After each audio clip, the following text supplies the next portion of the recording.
Om Namo Bhagavate Vasudevaya. Om Namo Bhagavate Vasudevaya.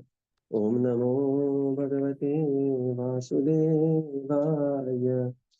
Narayanam Namaskritya Naram Chaiva Narottamam Devim Saraswatim Vyasam Tato Jayamudiraye Nashtaprayeshu Abandreshu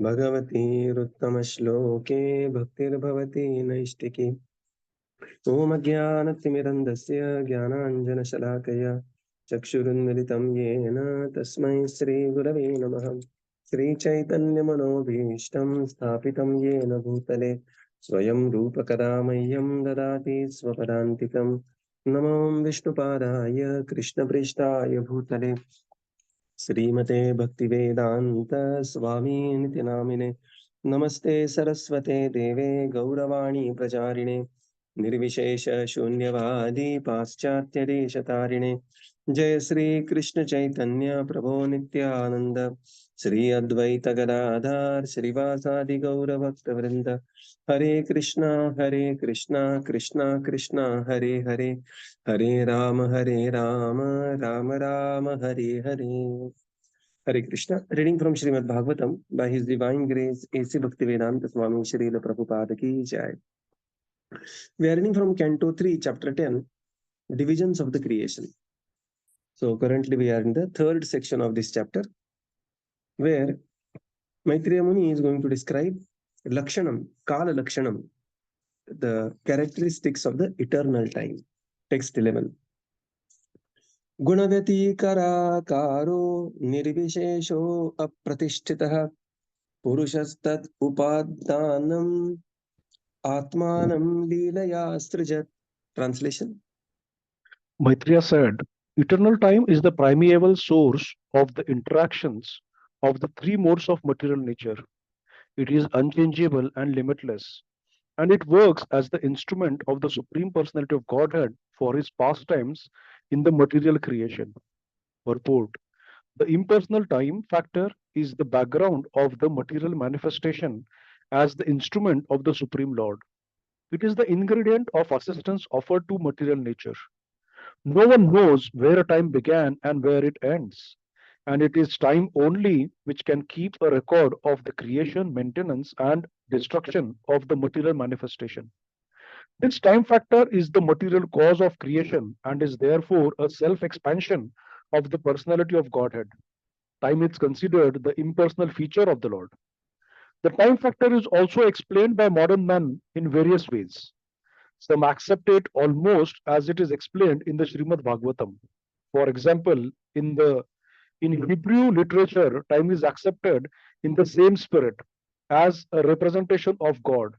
It is stated therein, God, who is at sundry times and in diverse manners, spake in times past unto the fathers by the prophets. Metaphysically, time is distinguished as absolute and real. Absolute time is continuous and is unaffected by the speed or slowness of material things. Time is astronomically and mathematically calculated in relation to the speed, change, and life of a particular object. Factually, however, time has nothing to do with the relativities of things. Rather, everything is shaped and calculated in terms of the facility offered by time. Time is the basic measurement of the activity of our senses by which we calculate past, present, and future. But in factual calculation, time has no beginning and no end. Pandita Chanakya says that even a slight fraction of time cannot be purchased with millions of dollars, and therefore, even a moment of time lost without profit must be calculated as the greatest loss in life. Time is not subject to any form of psychology, nor are the moments objective relative realities in themselves, but they are dependent on particular experiences. Therefore, Srila Jiva Goswami concludes that the time factor is intermixed with the activities, actions, and reactions of the external energy of the Lord. The external energy or material nature works under the superintendence of the time factor as the Lord himself.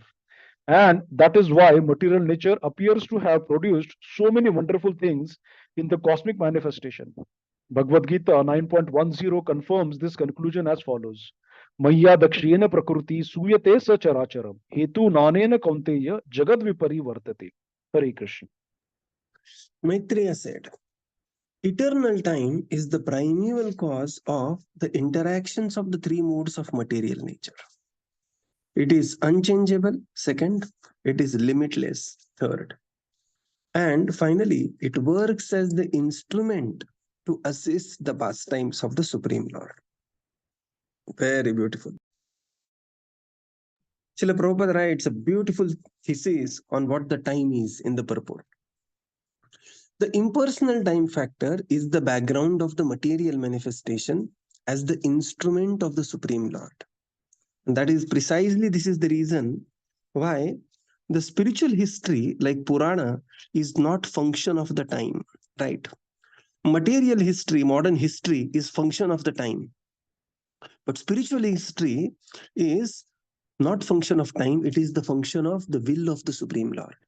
Why? Because even in the spiritual world, time adjusts itself according to the mood of the Supreme Lord. It is little inconceivable to understand because we are in a very fixed time domain, space domain. Time and space is very, very stringent and very rigid and acts on us. Therefore, this paradigm is little difficult to understand. But here Bhagavatam explains that the impersonal time factor is an instrument of the Supreme Lord. It is an ingredient of assistance offered to the material nature. Then what is the time? Time is just like a clerk who is keeping track of various activities. It is just to keep the record. It's a record-keeping instrument of the Supreme Lord because for the Supreme Lord, that there is nothing called as time. It is beyond time. The Lord's creation, everything is beyond space and time. Therefore, when the Lord and the activities of the Lord in the material world, you need some reference point, and that's why the time is considered impersonal feature of the Supreme Lord. Srila Prabhupada says, not only in the Vedic text, even in some of the other traditional literatures like the Hebrew statement, Prabhupada, Hebrew literature, or by the modern men, modern scientists, they also accept the time much in a similar way. Hebrew literature says the time is representation of the Lord. Metaphysically, time is distinguished as absolute and real. Right. Absolute time is continuous and unaffected by the speed or slowness of the material things. Now, this is very important. Like, for example, if we go to, because it is Kumbh Mela going on, if we go to planet Jupiter, their 1 year is our 12 years, because that is the time it takes, right? And similarly, on different planets, people's conception of 1 year is different. People's conception of day is different. I was talking to Varun Prabhu, and he was saying that in Australia, the day is like, it begins at morning 5 o'clock until night 10 o'clock. The sun is fully available, fully visible. So their days from morning 5. Now, leave our time calculation, but their day is long and the night is very short. That is even within our own experience, right? This is a day-to-day experience. Similarly, if you go to the Arctic regions, there the day is 6 months, the night is 6 months. Similarly, at different regions, Prabhupada says here, absolute time is continuous and unaffected by the speed of slowness or the speed of the material things. Astronomically and mathematically calculated in relation to the speed and change of life of a particular object. So when the time we calculate astronomically, time flows differently at different planets. This is we have seen. Right. On the demigod's planet, our one full solar year is their 1 day. That means their time is flowing differently and the demigod's planet, and the time is flowing differently on the earthly planet. When Einstein was asked about this theory of relativity, he said that, explain in very simple word. He said, very simple it is. If you are sitting in a very boring lecture, then every minute it will be very difficult to pass on. Whereas you are sitting with your fiancé in the garden, he said that you will not realize how even hours and hours has passed on. Time is different for everything, every activity, right? So Prabhupada says time is astronomically and mathematically calculated in relation to the speed, change, and the life of a particular object. This is 1950s Prabhupada writing this purport, right? Factually, however, time has nothing to do with relativities of the things. Rather, everything is shaped and calculated in terms of the facility offered by time. Right. So it is not time is adjusting, people are adjusting themselves with time. Because the eternal time, Prabhupada says, is unaffected and flows continuously. Time is the basic measurement of activity of our senses. And with reference to time, certain things becomes past, certain thing is in present, certain thing in the future. But Prabhupada says in the factual calculation, time has no beginning or no end, or in other words, time is sanatana, without beginning or without end. And therefore, a devotee of the Lord is very cautious of the time. Devotee of the Lord, avyartha kalatvam. What is that avyartha kalatvam means? We have to aspire not to spend even a one moment, fruitlessly. Prabhupada says, without a profit. And Chanakya Pandit says this, Ayushya kshana ekopi, na labhet swarna kotivi. Even by paying millions of dollars, one cannot receive one moment which is lost. The moment is lost, is lost. Like we had a small game. We were asking devotees, what is the time? Exactly in the seconds you can tell. Somebody will say 7:23:58. And by the time he says 58, it's already 2-3 seconds are passed. You cannot capture the time. By the moment you finger the time, time is slipped off. Right? And therefore, realizing this, a devotee of the Lord is always conscious of the time and progressive. Of course, we are not at that stage of avyartha kalatvam, but one should be aware of this, that time is slipping and one has to be engaged in either one's varnashram activities. Of course, leisure is also an important part of one's being. At the same time, it should be under control. Further, Prabhupada says, therefore, Srila Jiva Goswami concludes, time factor is intermixed with the activities, actions, and reactions of the external energy of the Lord. The external energy works under the superintendence of the time factor, Maya Dhakshena Prakriti. So that Adhyakshata of the Lord, the glance of the Lord, is actually flow of the eternal time. Right? And thus, there is a beautiful manifestation of different things.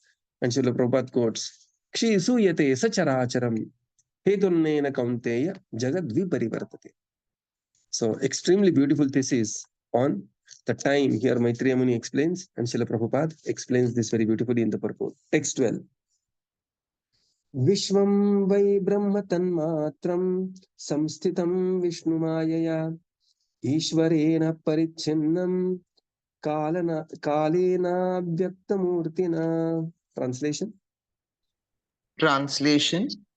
The cosmic manifestation is separated from the Supreme Lord as material energy by means of kāla, which is the unmanifested impersonal feature of the Lord. It is situated as the objective manifestation of the Lord under the influence of the same material energy of Vishnu. Purport. As stated previously by Narada before Vyasadeva, Bhagavatam 1.5.20, Idam hi Vishwam Bhagavana Ivetaraha. This manifested world is the self-same personality of Godhead, but it appears to be something else beyond or besides the Lord.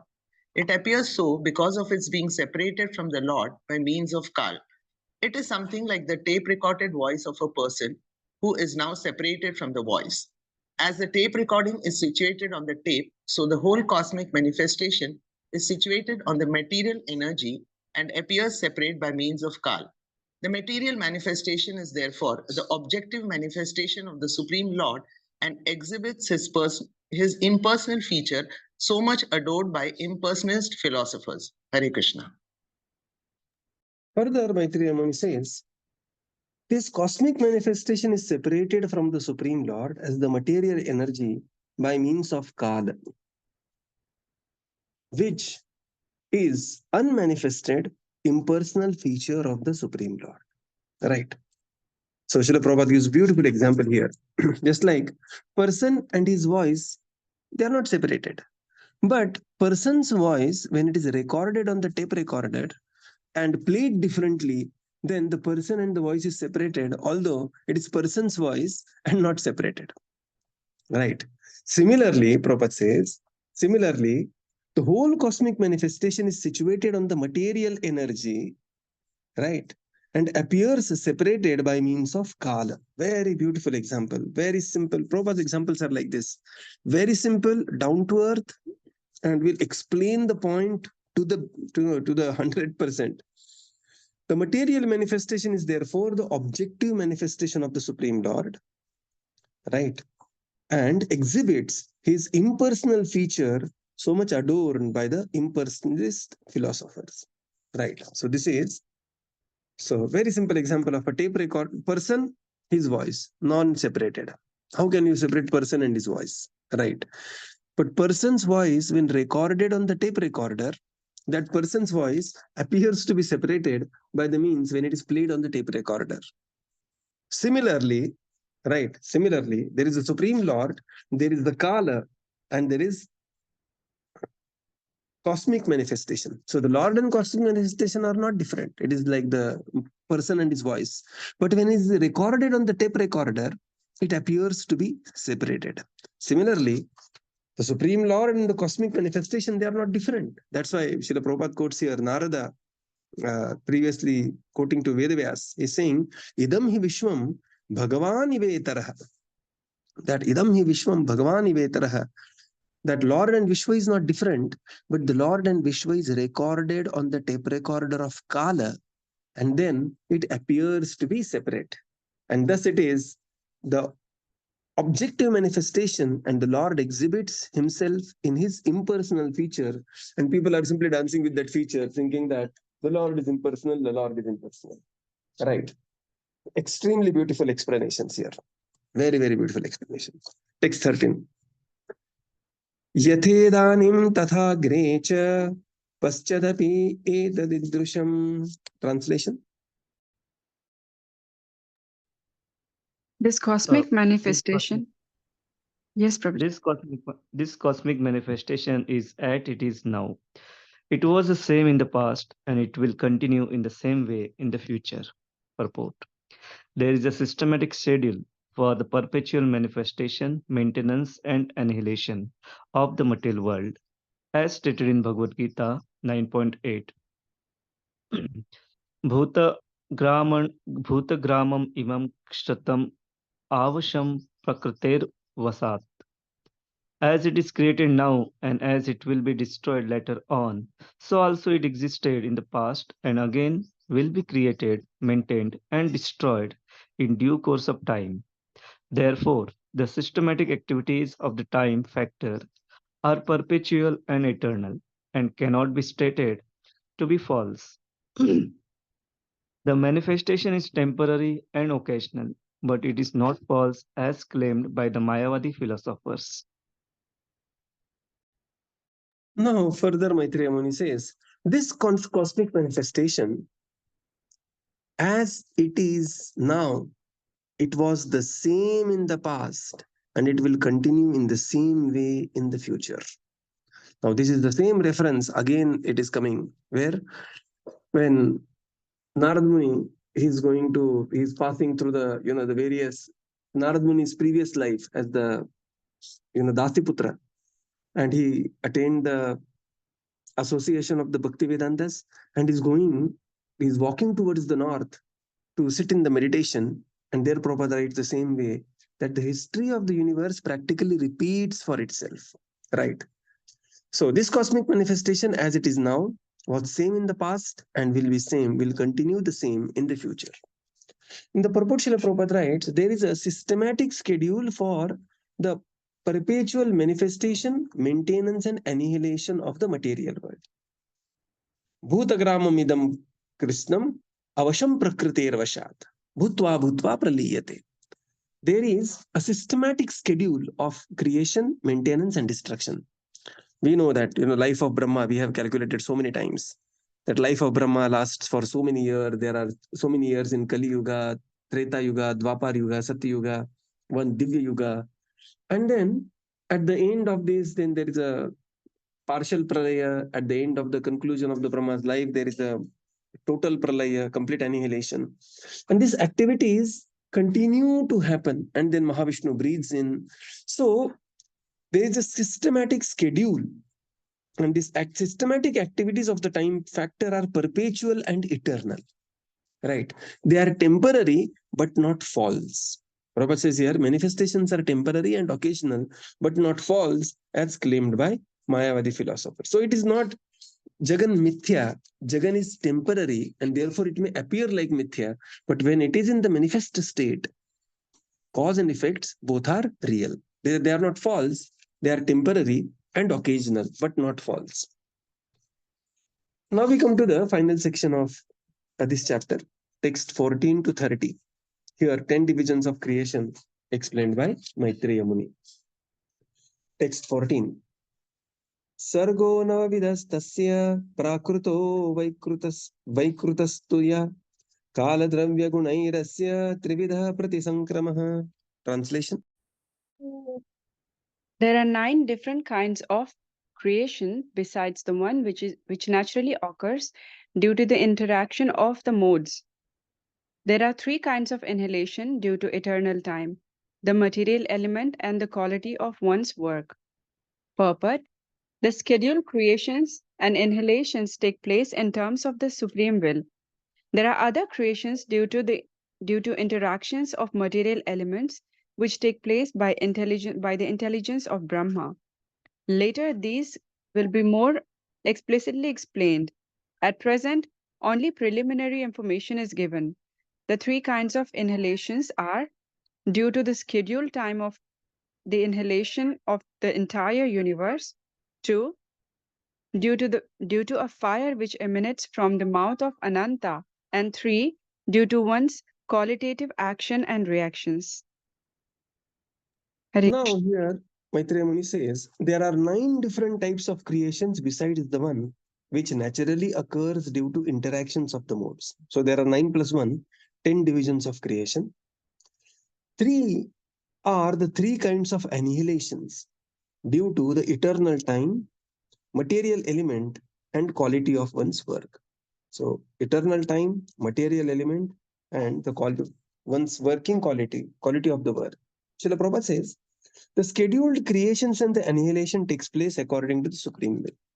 This is where Mayadhyakshena Prakriti, Suyate Sacharacharam, this will come. Bhagavad Gita 9.10. But apart from this scheduled creation and annihilation, there are other creations due to interactions of material elements which take place by the intelligence of Brahma. So we have talked about the primary, and now there is secondary. Now it comes to Brahmaji.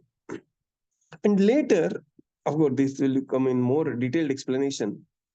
Prabhupada says, at present, only the preliminary information is given that there are 3 kinds of annihilation. What are these 3 kinds of annihilation? Kāla dravya gunairasya. Due to the scheduled time of the annihilation, this is Kāla. Due to the fire which emanates from the mouth of Brahma. And third is, this is the dravya. Prabhupada writes here, dravya as the matter or the fire which is coming out. And then there is guna due to one's qualitative actions and reactions.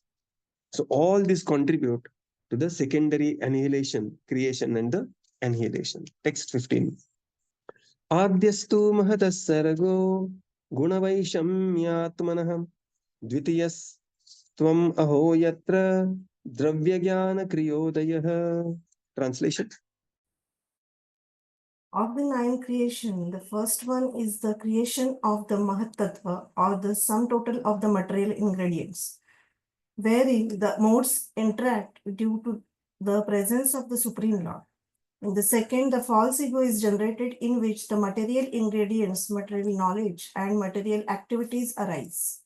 Purport: the first emanation from the Supreme Lord for material creation is called the Mahatattva. The interaction of the material modes is the cause of the false identification or the sense that a living being is made of material elements. This false ego is the cause of identifying the body and mind with the soul proper. Material resources and the capacity and knowledge to work are all generated in the second term of creation, after the Mahat. Jnana indicates the senses which are sources of knowledge and their controlling deities.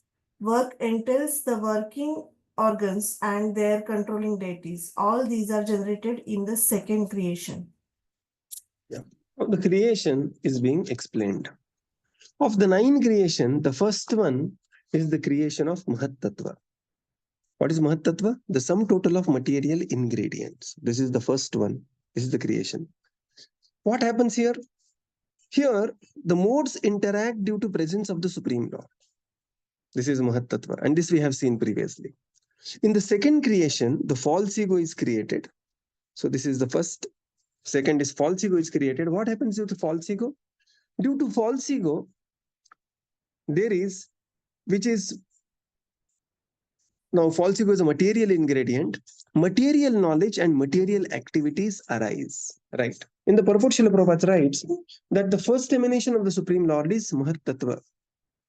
Interactions of the material modes cause the false identification. And this false ego is the cause of identifying with the body and the soul, with the body and the mind with the soul, and thus there will be interactions. We have seen in detailed example. Somebody wants to go to watch the match. You know, the match is like, he himself is, say, from Mumbai, and he is going to watch the match, which is like Karnataka versus Delhi IPL match. And then by the identification, certain activities will be generated. If you identify with Karnataka, it will, if Karnataka wins or Karnataka puts a 4 or 6 or something like that, one will be jubilant. If Karnataka's batsman is out, one will be very morose. So the activities and emotions are generated because of the identification. This is very, very important thing, that identification, what we identify with.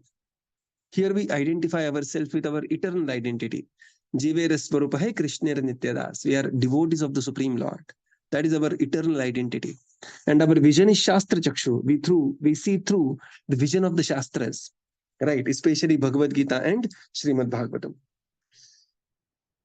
So this is the activity of the false ego, which makes the body and the mind identify with the soul, and the soul thinks he is the body, soul thinks he is the mind. Material resources, capacity, and knowledge to work are generated in the second term of creation. Okay, here, then we will have the material resources, then there will be a capacity will be activated, and the knowledge to work will come according to the second term of creation. And Prabhupada says here, Jnana indicates senses and their controlling deities, and the work entails the working organs and their controlling deities. This we have in detail seen in the previous chapter. These are generated in the second creation. So first creation, generation of Mahat Tattva. Second creation, generation of false ego. Effect of false ego is material knowledge and material identification leading to the material activities. Text 16.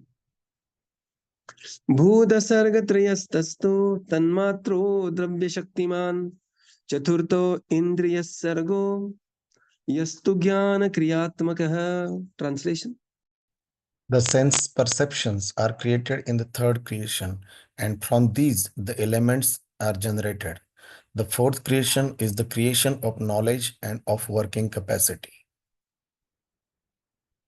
And so now here is the third creation. Third creation is the sense perception is created, and thus the elements are generated. And the fourth creation is the creation of knowledge and of the working capacity. Right. So elements and working capacity. Text 17. Vaikāriko deva sarga panchamo yanmayam manah shashtastu tamasas sargo yastva buddhi krita prabho. Translation. The fifth creation is that of the controlling deities by the interaction of the modes of goodness, of which the mind is the sum total. The sixth creation is the ignorant darkness of the living entity by which the master acts as a fool. Purport. The demigods in the higher planets are called devas because they are all devotees of the Lord Vishnu. Vishnu Bhakta Smrito Daiva Asuras Tad Viparya. Prabhuji, this is a big purport. We will continue tomorrow, right? So the fifth creation is that of the controlling deities by the interaction of the mode of goodness. And interaction of the mode of goodness, of which mind is the subtotal, sum total. This is the fifth one. And the sixth creation is the ignorant darkness of the living entity by which master acts of as a food. Okay. Paropi manute anartham. So this is the sixth creation. So we will conclude here and continue tomorrow. Srila Prabhupada ki jai. Gaura Bhakta Vrinda ki jai. Thank you, Prabhupada. Thank you, everyone. Prabhupada. Thank you, Thank you, Prabhupada. Thank you, Prabhuji. Hare Prabhupada, thank you, Krishna. Prabhuji. Hare Thank Krishna. you, Prabhupada. Thank you, Prabhupada. Thank you, Hare Prabhuji. Hare Krishna. Krishna. Hare Krishna, Prabhupada. Prabhuji, Dandavad. Hare Krishna. Hare Krishna, Prabhuji. Hare Krishna. Prabhuji, I have a small question. Yes. Yeah. So can you just little bit more explain on this annihilation part? You said that there are three types of annihilation. One is due to kāla, another is due to fire and dravya. So if I'm not wrong, like of course kāla is like primary and secondary, but other thing is like simultaneously or exclusively? So these only will be in detail, will be coming in the pages of Śrīmad-Bhāgavatam. Prabhupada writes here, okay, this will be more explicitly explained in the coming pages. So what is the kāla, dravya and guna? Trividha pratisankrama. So this will come. Eventually it is going to come. So annihilation due to the scheduled time of the annihilation of the entire universe is talking about the total dissolution. Right? This is like, you can say this is like, the Mahavishnu, yasya kanisvashita kala mathavalambya. So that is the, that they're totally holding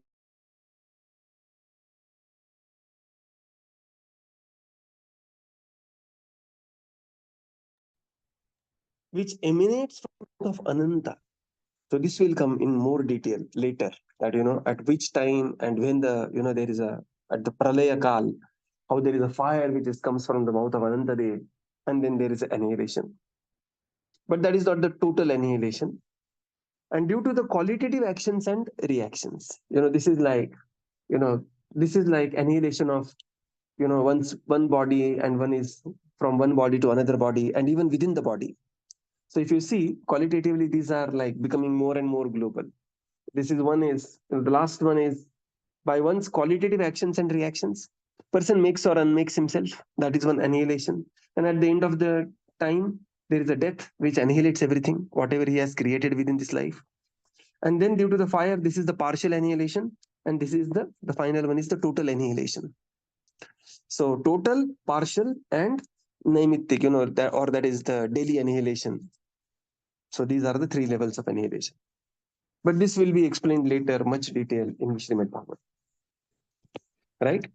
Thank you, Prabhuji. Thank you, Prabhupada. Thank you, Prabhupada. Thank you, Prabhuji. Hare Krishna. Thank you, Prabhupada. Thank you, Prabhuji. Hare Krishna. Thank you, Prabhupada. Thank you, Prabhupada. Thank you, Prabhuji. Hare Krishna.